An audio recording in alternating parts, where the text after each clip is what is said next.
১৬০ একরের টঙ্গীর বিশ্ব ইজতেমার ময়দান, যতদূর চোখ যায় সামিয়ানায় ঢাকা তুরাগতীর। এরই মধ্যে মাঠের পশ্চিম পাশে শেষ হয়েছে মূল বয়ানের মঞ্চ তৈরির কাজ। চলছে শেষ মুহূর্তের তোড়জোড়। সংস্কার করা হচ্ছে মুসল্লিদের চলাচলের রাস্তা, অজুখানা, পয় নিষ্কাশন ব্যবস্থার। নিরাপত্তার জন্য বসানো হয়েছে ৩৫০-এর বেশি সিসি ক্যামেরা। বাংলাদেশ সেনাবাহিনীর তত্ত্বাবধানে তৈরি হয়েছে ৬টি বেইলি ব্রিজ। নিশ্চিত করা হয়েছে নিরবিচ্ছিন্ন বিদ্যুৎ সরবরাহের। আগত মুসল্লিরা বলছেন, আল্লাহর নৈকট্য লাভের আশা ও অনুগ্রহ পেতে এই কাজে স্বেচ্ছায় যুক্ত হয়েছেন তারা। নিজেরাই শ্রম দিয়ে, নিজেরাই জানমাল সময় দিয়ে এগুলো আমরা তৈরি করতেছি। কারণ আল্লাহ জানমাল খরচ এটা আল্লাহর জন্য করতেছি, দিনের জন্য করতেছি। ইমানের বদলে জান্নাত দেবে, জান্নাতের যে নাজ নিয়ামত থাকবে সেগুলো দেবে আমলের বদলতে। মানুষ বেশি থেকে বেশি আমল করতে পারে, আমল শিখতে পারে, আমলদার হতে পারে, ইমানদার হতে পারে, এটাই উদ্দেশ্য। বিভিন্ন জেলার মুসল্লিদের ইবাদতের সুবিধার জন্য ময়দান জুড়ে চলছে ইট বিছানোর কাজ। বসানো হয়েছে 18টি ওয়াচ টাওয়ার। তীব্র বাতাস আর শীত থেকে রেহাই পেতে মূল খিত্তার আশেপাশে নির্মাণ করা হয়েছে টিনের শেড। পয়েন্টে পয়েন্টে 4টা 5টা 6টা এরকম 8টা করে ক্যামেরা থাকে। আর হচ্ছে আপনার স্টিলের বক্স বানছি, প্যাসকোড জয়েন দিছি, ক্যামেরা লাগাইছি। পরিবেশ আলহামদুলিল্লাহ ভালো, কাজ করে শেষের দিকে।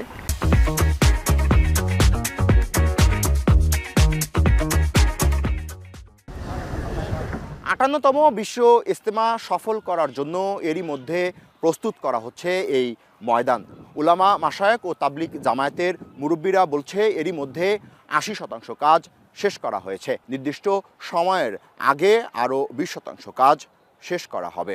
ধারণা করা হচ্ছে বাংলাদেশ সহ বিশ্বের 45 থেকে 50টি রাষ্ট্রের 25 থেকে 30 লাখ মেহমান এবারের বিশ্ব ইজতেমায় অংশগ্রহণ করবে। এরপর ধর্মীয় শিক্ষা শেষে ইসলামের পবিত্র বাণী ও শান্তির বার্তা নিয়ে তাবলিগ জামায়াতের ছোট ছোট দলে ভাগ হয়ে জমিনে ছড়িয়ে পড়বে। শুরাই নিজামের মিডিয়া সমন্বয়ক বলছেন, ইজতেমা সফল করতে সব ধরনের আয়োজন শেষের পথে। এবার রেকর্ড সংখ্যক ধর্মপ্রাণ মুসল্লি ইজতেমায় অংশ নেবেন। ঢাকা এবং ঢাকার আশপাশ জেলা থেকে ধর্মপ্রাণ মুসল্লি ভাই, তাবলিগের সাথী ভাই, মাদ্রাসা তালিবুল ইলম ভাই সহ সকলেই মাঠ প্রস্তুতির কাজে নিয়োজিত হয়েছেন। ব্যাপক সংখ্যক মুসল্লিদের জায়গা দেওয়াটা আসলেই খুব কষ্টদায়ক হয়ে যায়। গত কয়েকবার ইজতেমায় আপনারা দেখে থাকবেন, আমাদের সাথী ভাইয়েরা, ধর্মপ্রাণ মুসল্লি ভাইয়েরা খুব কষ্ট করে বিভিন্ন টয়লেটের ছাদগুলোর উপরে, রাস্তার ভিতর ধুলাবালির ভিতরে, আশেপাশে ছোট ছোট মাঠগুলোর ভিতরে খুব কষ্ট করে অবস্থান করেছিলেন। এইবার 2 ভাগে ইজতেমা হওয়ার কারণে আশা করি সেই কষ্টের কিছুটা হলেও লাঘব হবে।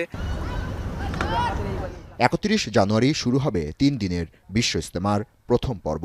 বিদেশি মেহমানরাও ইতিমধ্যে আসতে শুরু করেছেন। আসন্ন বিশ্ব ইজতেমা 3 পর্বে হবে বলে জানিয়েছে শুরাই নিজাম তাবলিগ জামাত বাংলাদেশের অনুসারীরা। অপরপক্ষের তৃতীয় পর্বের ইজতেমা 14 থেকে 16 ফেব্রুয়ারি অনুষ্ঠিত হওয়ার সম্ভাবনা রয়েছে।